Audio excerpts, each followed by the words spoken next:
Ne dérangez pas un iguane confiné.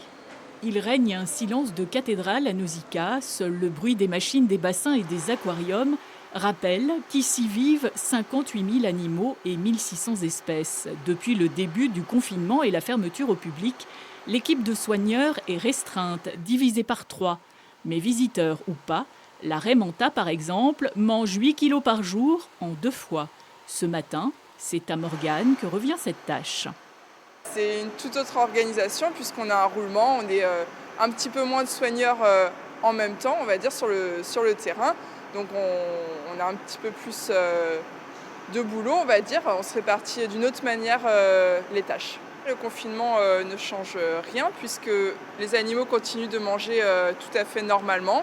Donc le nourrissage, par exemple, de la raie manta se fait 2 fois par jour, comme en temps normal. Et les manchots du Cap n'ont que faire des visiteurs absents. Ces poissons à tous les repas et 3 fois par jour. Les animaux des secteurs tempérés, tropicaux et océaniques ont les mêmes habitudes et les mêmes comportements.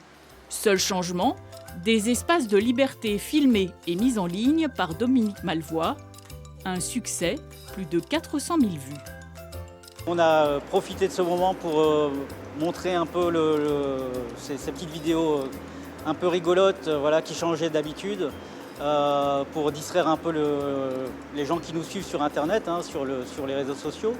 Mais en fait, c'est aussi pour montrer un savoir-faire des soigneurs, parce que vous imaginez bien que ce genre de vidéo ne peut pas être possible sans une complicité entre le soigneur et l'animal. L'heure n'est pas à la rouverture de Nausicaa, mais déjà les équipes réfléchissent à une nouvelle façon d'accueillir le public.